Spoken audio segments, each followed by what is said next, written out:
Fantastica.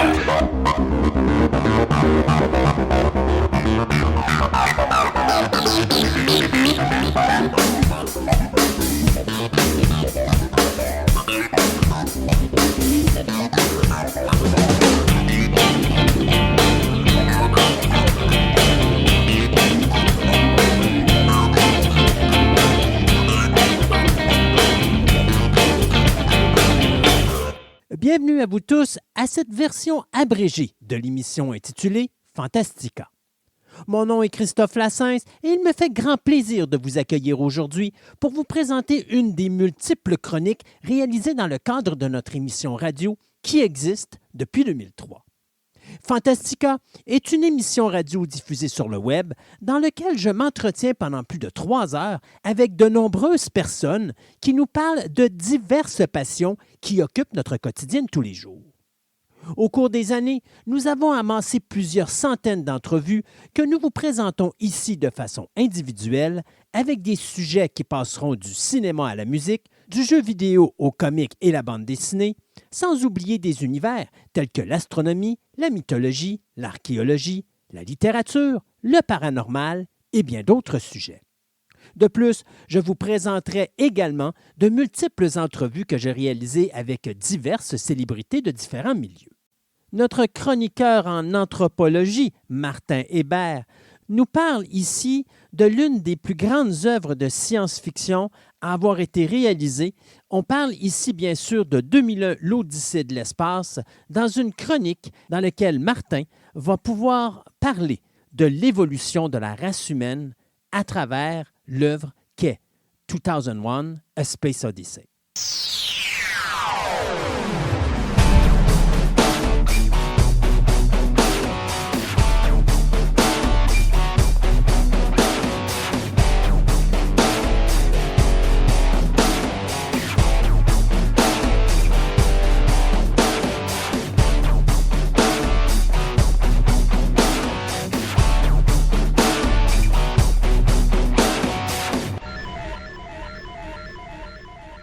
Pour certains, il s'agit du meilleur film de science-fiction de tous les temps. Une œuvre inégalable, moi j'en fais partie, de dire que ce film-là n'a jamais et sera probablement jamais égalé sur le grand écran. Pour d'autres, c'est un film totalement plate qui est vide de concepts et de ci et de ça, puis qui ne comprennent absolument rien de ce qui se passe du début jusqu'à la fin. Notre mission, Martin, aujourd'hui, là, ça va être de prouver à ces gens-là qu'ils ont tort. Alors, aujourd'hui, vous aurez deviné qu'on va parler d'une œuvre de Arthur C. Clarke qui a été faite en 1968 et dont un grand réalisateur américain avait fait une œuvre cinématographique magistrale. On parle bien sûr ici de la version cinématographique de Stanley Kubrick, 2001, l'Odyssée de l'espace. Parce que notre chronique aujourd'hui d'anthropologie va parler de comme le post-humain, soit l'évolution de l'être humain, mais après ce que nous, on connaît présentement. Donc, qu'est-ce qu'on risque de devenir? Effectivement. Et on se sert de 2001 pour ça.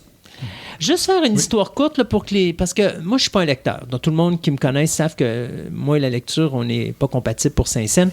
Notre ami Arthur C. Clarke a réalisé 4 romans. Il y a 2001. 2010, il y avait 2061 et ça a fini avec 3001. Oui. Nous, ce qui nous intéresse principalement, c'est 2001. Parce que Stanley Kubrick a fait une œuvre avec ça, même si je pense que c'est Peter Yates qui avait fait 2010, mais je pense pas qu'il y a rien eu d'autre qui a été fait à ce niveau-là, au niveau cinématographique. Là, je pense que 2010, il y avait pas mal terminé ça parce que justement, ça n'avait pas eu le succès qu'il avait escompté. Mais n'empêche que 2001 avait été quelque chose d'assez exceptionnel. Et là, aujourd'hui, on a décidé de parler de cette œuvre-là parce que vous aviez des choses à nous dire là-dessus. Oui, absolument. Tout d'abord, merci de me recevoir, Christophe. Oui, écoute, si on parle de science-fiction, cinéma et anthropologie, c'est une œuvre incontournable. Et je dis cinéma parce que, essentiellement, le livre de 2001 a été écrit comme fondement pour le film. OK. Donc, le projet était vraiment un projet en lien avec Kubrick pour faire un film. Et pour cette raison-là, on peut très bien parler uniquement de ce film-là et pas de tout ce qui est venu après. Pour parler des œuvres littéraires d'Arthur C. Clarke. Ouais. Et en fait, Kubrick a exprimé de manière très, très claire qu'il ne voyait pas de suite et qu'il ne voyait pas de continuité. Il a détruit à peu près tout ce qui avait été construit pour faire 2001, les maquettes, etc., parce que pour lui, ça devait arrêter là. Et effectivement, donc on peut apprécier ce film-là de différentes façons. Moi aussi, je suis un fan... quand même, assez inconditionnel de ce film-là. Mais aujourd'hui, ce que j'aimerais peut-être essayer de communiquer, c'est que ce n'est pas nécessaire d'apprécier la qualité artistique du film pour y voir d'autres qualités anthropologiques et des qualités de réflexion sur l'être humain. Puis, dans ce cas-ci, que ce soit passé ou futur. Parce qu'avec 2001, on commence à l'âge de pierre, puis on finit... Effectivement. Et c'est précisément pour cette raison-là que j'ai choisi de parler de ce film-là et que ce film-là a un intérêt très particulier pour notre thème. Martin, aujourd'hui, je veux vous annoncer ici en ondes que vous rendez malheureuse mon épouse. Elle va probablement lever les deux yeux dans les airs, l'air de dire, ben oui, il fallait qu'il parle juste d'un film, c'était juste de celui-là. Absolument. Donc, les gens qui sont obligés de souffrir parce que leur tendre moitié leur demande de l'écouter une fois aux 5 ans, ben vous voyez que ce moment-là arrive bientôt où on va vous solliciter encore pour une soirée de 2001 incompréhensible. Soit dit en passant, le livre est ultra limpide. C'est la grande différence entre le livre et le film. Là, vous lisez le livre et il n'y a absolument aucun mystère là-dedans. Mais, plus facile de compréhension, mais connaissant Kubrick, c'est tout à fait normal. Absolument, et c'était son but. Et c'est ça que je voudrais peut-être mettre comme porte d'entrée pour notre discussion aujourd'hui, c'est que Kubrick a eu, comme dans beaucoup de cas, le coup de génie d'ambition de vouloir faire le dernier film de science-fiction. Le film de science-fiction ultime qui ne peut pas être dépassé. Donc, rien de moins, évidemment. Oui. Pour Kubrick, c'est... Et si je peux dire, il a pas mal réussi. Parce que même encore aujourd'hui, puis on parle pas juste anthropologie, on parle visuel. Visuellement, même encore aujourd'hui, avec l'informatique et tout, ce qui a été fait avec 2001 Odyssée de l'espace n'est pas égalable. Il n'y a pas personne qui est capable de reproduire ce que Kubrick a fait, parce que c'était pas juste une question de... Puis je pense que c'est pour ça que c'était très personnel pour Kubrick comme film, parce que c'était pas une œuvre où est-ce qu'on avait des facilités, c'était totalement le contraire. C'était de prendre des moyens du bord puis de faire une œuvre qui était non seulement magistrale, mais aussi très cérébrale. Et c'était pas évident, surtout en 1968, parce qu'on n'est pas dans une génération... on est dans la génération hippie, où on est sur le bord. Donc, oui, OK, il y a la génération, un petit peu, les idées un petit peu plus farfelues, des choses comme ça avancées, mais lui, il garde ça terre à terre, puis il passe une gifle à la société.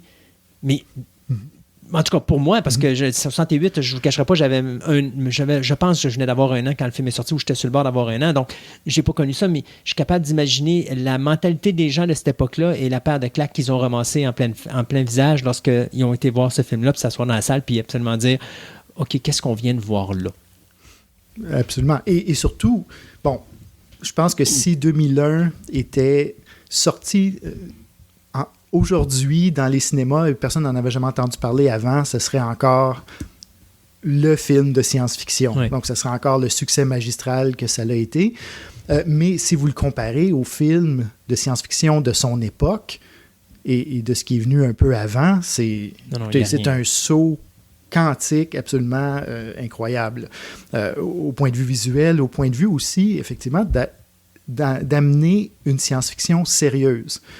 Le seul prédécesseur qu'on peut trouver, c'est La planète des singes, 1967. Oui, effectivement. Donc, c'est le début d'une ère de science-fiction sérieuse et qui, selon moi, va mourir et être étouffée par la sortie 10 ans plus tard de Star Wars, qui va infantiliser totalement.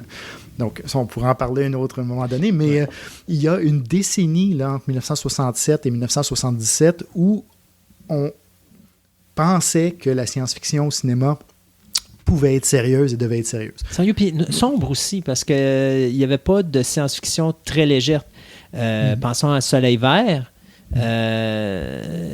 Rollerball, c'est toujours une société futuriste qui est très sombre, très, très opaque, très difficile. Il n'y a rien de très comment je pourrais dire, ça va pas bien. Puis 2001, il échappe pas à ça. 2001, il échappe pas. Avec Hal et puis tout ça, on voit encore là l'oppression du futur puis de la technologie sur l'être humain. Donc, c'est cette période-là où, justement, je pense que c'est peut-être l'avènement du futur, puis je pense que c'est la façon que l'être humain a de montrer qu'il a peur d'un petit peu de ce qui s'en vient. Oui, et c'est la fin, justement, tu parlais de la génération 68, mais c'est la fin du rêve de la génération des années 50. Je veux dire, la génération des années 50 avait un optimisme technologique absolument énorme et voyait vraiment l'avenir radieux. Et là, dans les années 60, ça a commencé en littérature peut-être au début des années 60, mais au cinéma, le cinéma c'est toujours un peu plus long, mais ça arrive vers le milieu et là, on casse les mythes du progrès infini, etc. Et dans ce processus-là, Kubrick décide de faire son film de science-fiction. Bon, il y a Orange Mécanique aussi qui va être une autre de ses lectures de l'avenir, mais dans 2001, ce qu'il essaie de faire, comme je disais, c'est vraiment de produire, de réaliser le film ultime de science-fiction pour une raison très particulière. C'est-à-dire, il perçoit que la science-fiction, elle est intimement liée à un récit sur l'humain. Donc, on revient au parallèle avec l'anthropologie, parce qu'on pourrait facilement imaginer une science-fiction qui se passe entre deux peuples, deux planètes absolument étrangères pour nous, qui ont des conflits, qui ont des rapports entre elles, etc., et dans lesquels il n'y a absolument aucune référence à l'humanité. Je vous mets au défi de trouver, surtout dans l'univers cinématographique, un exemple de science-fiction de ce type-là qui n'a pas de connexion avec notre monde. Et en fait, même de science-fiction qui ne fait pas de référence à la Terre, encore là, La Guerre des étoiles, comme fantaisie, est peut-être un des seuls récits qui ne fait absolument aucune référence au fait que, à part peut-être dans les phrases introductives, là, dans une galaxie... C'est très lointaine. Ouais, il y a très, très longtemps. Donc, c'est le seul point de référence qui permet de faire un lien avec notre planète et notre temps. Dans tous les autres films de science-fiction, on veut vous situer par rapport à qui vous êtes ici maintenant. C'est dans notre futur, c'est très loin, on dit la distance, etc. Donc, Kubrick a eu ce génie-là de comprendre que, en fait, quand on dit qu'on fait de la science-fiction, on ne va jamais jusqu'au bout de ce que pourrait être la science-fiction. C'est-à-dire vraiment plonger dans des univers qui sont radicalement différents de ceux qu'on connaît, dans lesquels on perd toutes les balises. Et que toute la science-fiction dépend d'une réflexion sur l'humain et on veut voir l'humain au cœur de ça. On veut que ce soit l'humain qui règle le problème ou qui subisse les conséquences ou peu importe, mais il faut que ce soit le point central. Faut qu'il y ait un point d'attache. Et Kubrick, dans sa réflexion, s'est dit, OK, ben si la science-fiction dépend d'un rapport avec l'humain, pour réaliser le film ultime de science-fiction, ben je vais couvrir toute la période de l'histoire universelle où est présent l'être humain. Et on voit exactement ce parcours-là. Donc, Kubrick suit toute la progression à partir du moment de l'hominisation. Et pour lui, ce moment-là, c'est celui où des primates apprennent à se servir d'outils. C'est vraiment le point charnière. C'est drôle parce que de ce que en tout cas, quand tu véhicules le film, quand tu le regardes pour la première fois, tu as l'impression que Kubrick dit « L'homme est devenu l'homme la journée où il a tué pour la première fois. » Oui, absolument. Tuer vient en deuxième, mais très, très proche de l'outil. Et ça, c'est fondé sur une théorie anthropologique des années... qui a émergé au 19e siècle et du début du 20e siècle, qu'on appelait, en anglais, « man the hunter », l'homme chasseur. C'est-à-dire, c'est toute une théorie de l'hominisation, c'est-à-dire la manière dont une espèce de primate est devenue humaine, qui repose sur l'utilisation de l'outil pour se nourrir. Donc, à partir du moment, selon cette théorie-là, où l'humain aurait commencé à utiliser des outils pour chasser, ben, on entre dans une logique où, en cascade, tout le développement technologique et social de l'humanité, c'est ça, déboule. Donc, besoin d'un plus grand cerveau pour concevoir des outils, la possibilité, comme Kubrick le montre très bien, selon cette théorie-là, la possibilité d'avoir des outils permet de faire la guerre et d'avoir un avantage physique sur ses adversaires qui n'ont pas d'outils, parce que c'est la meute, on pourrait dire, ou le troupeau d'Australopithèques qui possède l'outil qui va massacrer l'autre. Donc, Kubrick vraiment tente d'identifier, selon lui, ce moment charnière. Et évidemment, il va avoir un outil qui va nous aider de manière narrative. Là, le monolithe est un peu le magicien de l'affaire qui accompagne l'humain, qui le fait franchir les pas décisifs de son histoire. Puis le monolithe représente la vie extraterrestre qui semble suivre, d'une certaine façon, l'évolution humaine. Absolument. Et c'est jamais tellement clair si le monolithe aide ou si le monolithe contrôle, ou si c'est un témoin. OK. Donc, peut-être plus vers la fin du film, on voit que le monolithe est peut-être plus actif, là, mais en gros, on a tout le drame humain qui se déroule et le monolithe est là au moment important. Donc, on a le tout premier moment de l'hominisation. Donc, évidemment, c'est conçu d'une manière un peu naïve. Il n'y a pas eu un événement qui nous a fait basculer, mais Kubrick trouve que c'est une bonne façon d'introduire son sujet. Donc, il nous raconte l'histoire de l'humanité du premier jour, littéralement, où on devient humain, aller jusqu'au dernier. Le moment où l'humanité tombe ou devient autre chose, devient, on va dire aujourd'hui, post-humaine. Donc, il y a toute une réflexion en science-fiction et en anthropologie sur ce qu'on appelle le post-humain. Donc, vous avez, entre parenthèses, toute l'histoire de l'humanité. Et vous voyez comment Kubrick traite cette histoire-là. C'est-à-dire que, littéralement, il part des Australopithèques à la station spatiale. Donc, littéralement, pour lui, tout ce qu'il y a entre ces deux étapes-là, c'est juste un peu remplir les couleurs à l'intérieur des lignes et compléter un peu... En réalité, il montre le début, il montre la fin, il n'y a pas besoin de montrer le milieu. Exactement, parce que pour lui, le milieu... C'est l'évolution. C'est ça. C'est juste la conséquence naturelle du fait qu'un primate ait pris une mâchoire et ait attaqué quelqu'un. Donc, littéralement, Kubrick nous dit qu'avant ça, avant l'hominisation, il n'y a pas de science-fiction possible. En tout cas, il n'y a pas de science-fiction qui nous intéresse. Et après, lorsqu'on a cessé d'être humain, ben, ce qui se passe dans la vie de ces êtres-là qui sont les enfants des étoiles sublimés, ça nous est incompréhensible, littéralement. Je pourrais vous raconter l'histoire de quelqu'un qui a transcendé son corps humain pour devenir une conscience pure, mais ça ne résonnerait plus du tout avec quoi que ce soit. Et en chemin, Kubrick s'arrête sur des moments qui lui semblent intéressants.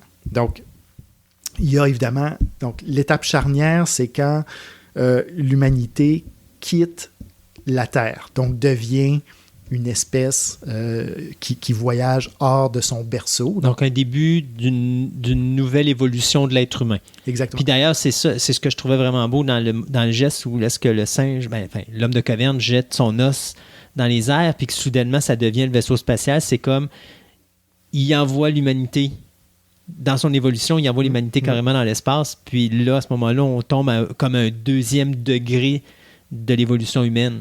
Parce que là, tranquillement, il s'en va vers une nouvelle genèse, parce qu'en réalité, quand on voit la fin puis qu'on voit le bébé dans l'espace, moi, ça me fait rire parce que mon épouse dit « Pourquoi il a mis un bébé dans l'espace? » Puis là, je suis là, je dis « Mais c'est parce que là, l'être humain vient de renaître, mais sous une nouvelle forme. » Puis là, bien sûr, j'ai ses yeux très découragés. Oui, ben c'est ça. En fait, justement, ce fondu-là entre l'os et le vaisseau spatial, ben ça montre que finalement, c'est la même chose. C'est une technologie et c'est juste qu'avec les millions d'années, ça s'accumule et bon, on part d'un os simple à une station spatiale. Donc, rien de particulier à dire là-dessus. À part que ça a pratiquement la même forme. Oui, exactement. Mais, par exemple, quand l'humain sort de son berceau et va sur la Lune, là, il y a quelque chose d'intéressant et, évidemment, il y a un monolithe qui l'attend. Exact. Donc, le monolithe pour marquer cette nouvelle étape-là. Et Kubrick suit comme ça l'expansion humaine. Et pourquoi c'est important? Parce que en sortant de la Terre, l'humain se retrouve à avoir justement des nouveaux défis devant lui qui sont ceux d'interagir avec d'autres consciences intelligentes.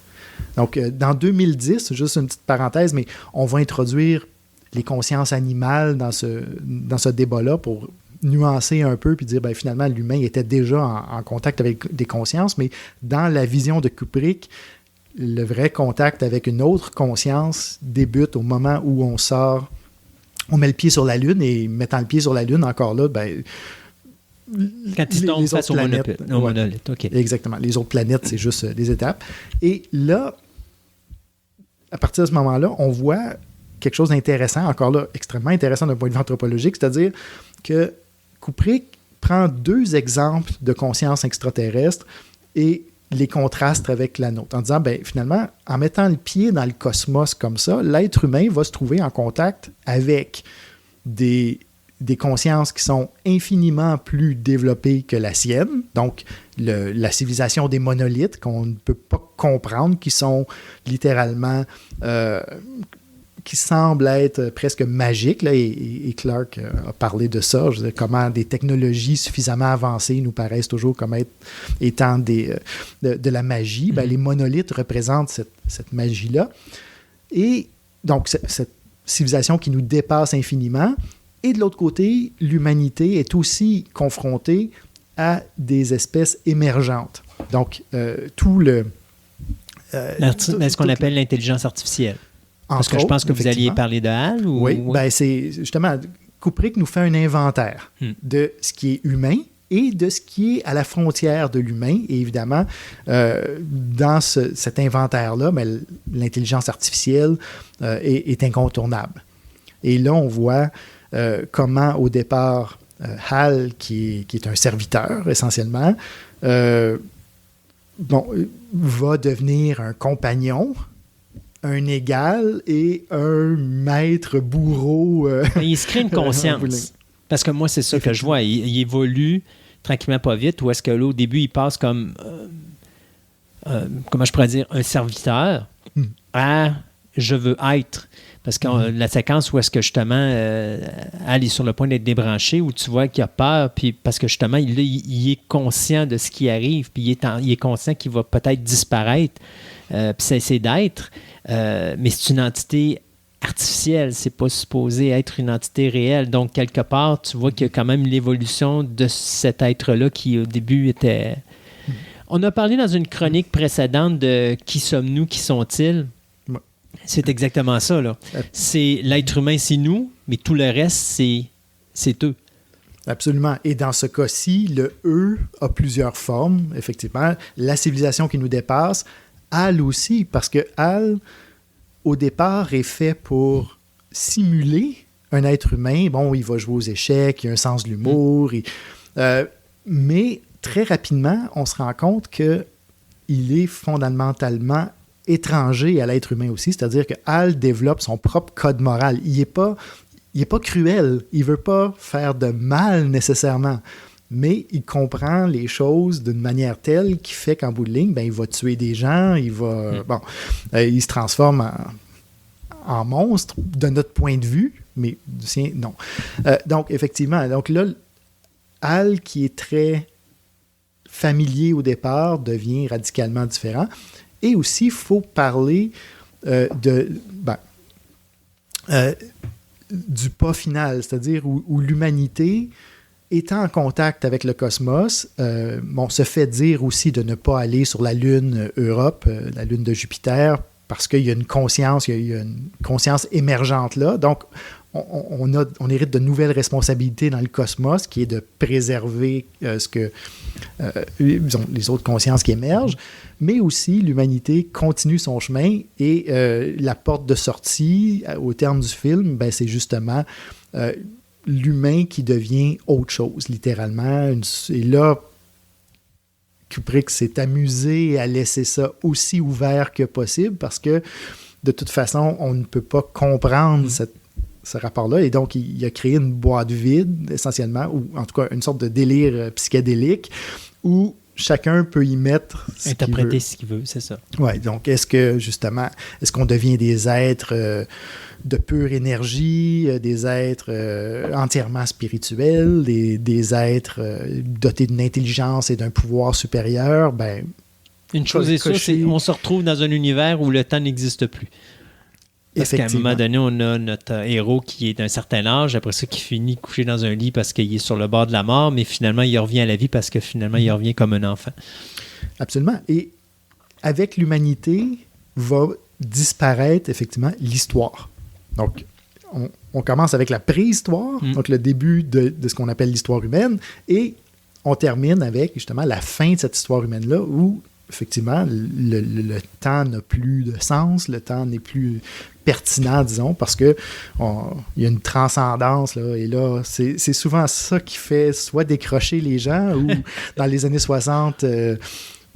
c'est ça qui en a accroché plusieurs aussi. Oui, c'est ça, exactement. Mais c'est toujours l'idée, parce que c'est ça qui est difficile. Tu as une conscience qui est cosmique, puis là, il faut que tu visualises ça, mais tu n'as pas la technologie pour le faire. Puis je serais curieux de voir comment Kubrick traiterait le sujet de sa finale, parce que la majorité des gens qui écoutent 2001, je pense que tous vont avoir la même réflexion, c'est de dire la dernière demi-heure du film, pour eux, il n'y a rien à comprendre. La majorité du temps, c'est là que tu vas perdre ton auditoire avec 2001. Ben, le début, parce qu'ils trouvent ça long, parce qu'il ne se passe rien avec l'homme de caverne, mais c'est quand même une évolution, puis c'est quand même une histoire qui est racontée, qui est sur l'évolution humaine. Donc, c'est sûr que si tu la regardes juste d'un point de vue commercial, puis tu es assis dans la salle avec ton popcorn, puis tu fais regarder ça, tu trouves le temps long, puis tu as hâte que ça finisse. Mais si tu la regardes d'un point de vue historique, c'est probablement, je pense même, avant même la guerre du feu, je pense que c'est probablement une des œuvres les plus sincères que j'ai vues pour représenter ce qu'est l'homme des cavernes ou les origines de l'être humain. Oui. Parce que tu n'en as pas beaucoup là, qui ont fait ça d'une façon sérieuse. Je pense que la guerre du feu, puis il y a ça, puis honnêtement, j'en connais pas. Je pense qu'on a pas mal fait le tour du berceau là, avec ça. Mais c'est ça, quand tu arrives à la fin, je ne sais pas, avec la technologie d'aujourd'hui, s'il aurait changé son visuel, s'il n'aurait pas changé sa façon d'interpréter ça pour justement peut-être faciliter la compréhension des gens, ou si vraiment il serait resté avec ça parce que pour lui, son objectif, c'était juste de dire...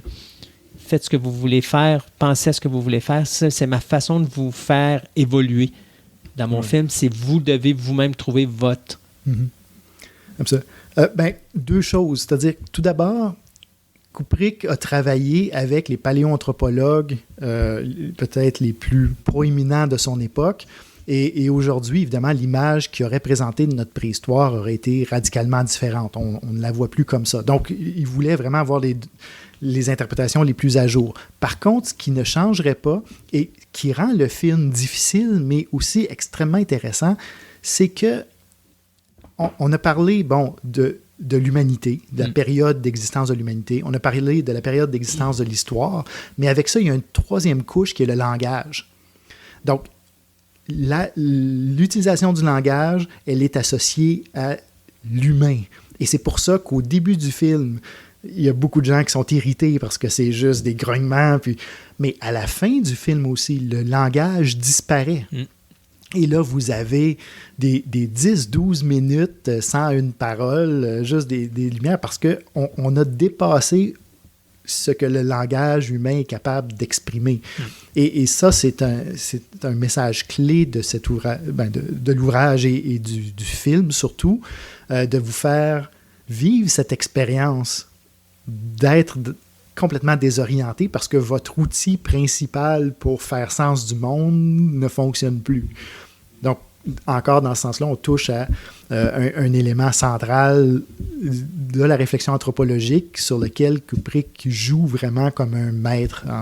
Je fais disparaître le langage, je le remplace, etc. Petite question comme ça pour finir.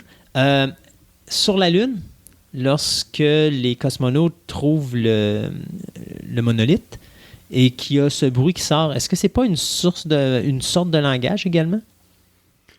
Oui, ben... Parce que ça, c'est pas clair non plus. Je veux dire, le bruit, est-ce qu'il était intentionnellement fait de façon à tuer les gens qui étaient sur place ou c'est juste la façon au monolithe de communiquer, mais l'être humain n'est pas encore à ce niveau-là pour le faire, puis ce qui nous amène justement à la continuité du voyage et à l'évolution du personnage principal.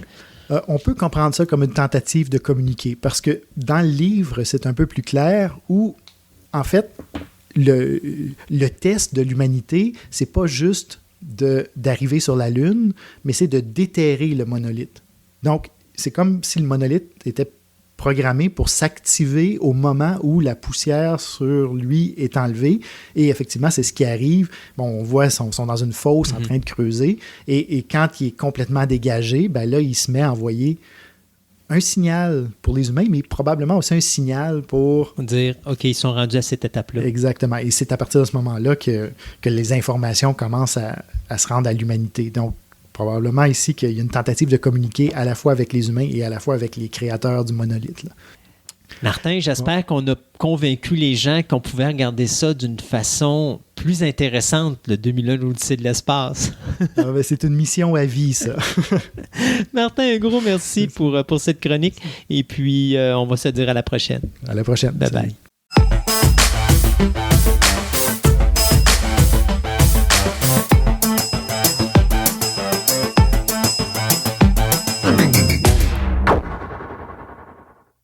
C'est déjà tout pour cette émission abrégée de Fantastica. Si vous désirez nous suivre, vous pouvez écouter notre programme de 3 heures qui est diffusé une fois ou 2 semaines, et ce, en vous inscrivant gratuitement à notre page Facebook de Fantastica Radio Web afin de connaître les dates de diffusion des nouvelles émissions. De plus, il vous est possible de vous rendre sur notre site web au www.fantasticaradioweb.com, Fantastica avec un K, afin d'obtenir plus d'informations sur cette émission, mais également sur mon podcast Programme Double, dans lequel je vous parle de la création de divers films qui ont marqué l'histoire du cinéma. Je vous remercie de votre écoute et je vous invite à nous rejoindre de nouveau ici même afin d'écouter notre prochaine édition abrégée de Fantastica. Thank you.